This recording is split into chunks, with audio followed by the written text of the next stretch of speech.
Dari tadi kita hanya membicarakan tentang karbohidrat yang baik dan layak dikonsumsi. Bagaimana dengan karbohidrat yang tidak baik?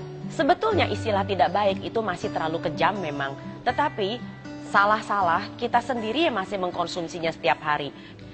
Gula adalah salah satu karbohidrat yang mempunyai nilai glycemic index tinggi yang semestinya sudah bukan hanya sekedar dibatasi, bahkan kalau saya nilai tidak perlu digunakan. Kenapa demikian? Karena kita sudah menggunakannya dengan cara yang terlalu berlebihan. Bukan hanya sekedar untuk membuat teh, membuat kopi, tapi juga untuk berbagai macam makanan yang kita bikin setiap hari di dapur. Bahkan namanya saja sayur asem, tapi gulanya selalu harus ada 1 sendok makan. Kacau bukan? Jadi hindari sedapat mungkin pemakaian gula. Yang kedua adalah yang sering juga kita gunakan secara berlebihan adalah penggunaan tepung putih. Tepung putih bukan hanya sekedar terigu, tetapi juga ada sagu, masih ada tepung jagung, masih ada tepung tapioka. Prinsip dari semua tepung yang mengalami proses produksi itu disebut sebagai hasil refinasi. Bukan hanya tepung terigu, juga tepung beras. Mengapa demikian? Karena semua tepung ini dan produk gandum bukan dalam bentuk biji-bijian lagi, itu mempunyai nilai glycemic index yang masih tinggi dan sangat tinggi bahkan. Dan yang ketiga, yang sering kali kita juga masih gunakan secara berlebihan adalah beras putih.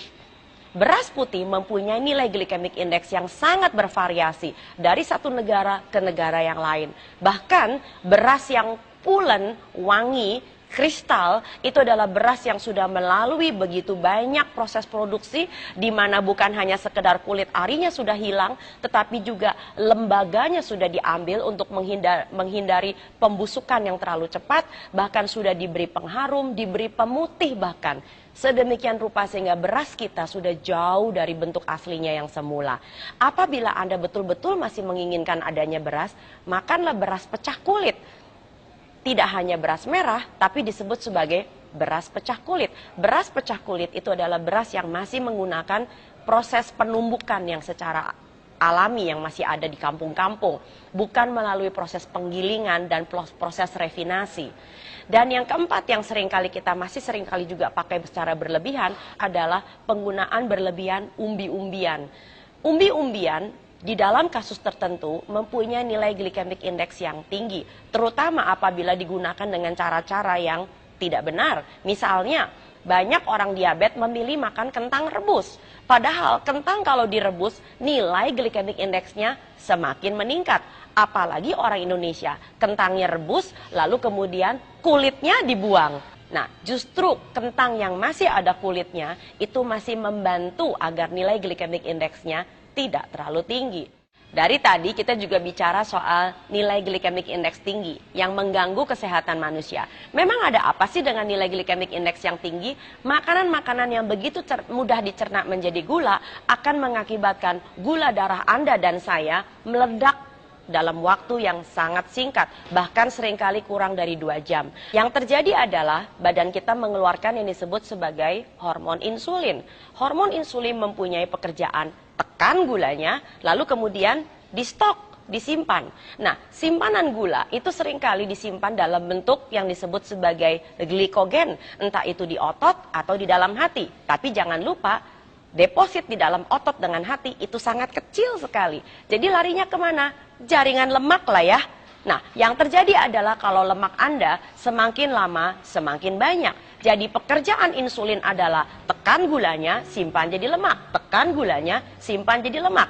Sudah tahu kan kenapa makan karbohidrat ujung-ujungnya juga jadi gemuk, walaupun non-fat. Nah, apa yang terjadi sekarang apabila insulin Anda sudah masuk ke dalam taraf yang mengerikan, terlalu tinggi? Yang pertama, risiko resistensi insulin akan terjadi, yaitu di mana insulin Anda sudah tidak mampu lagi untuk secara sensitif menekan kadar gula yang berlebih.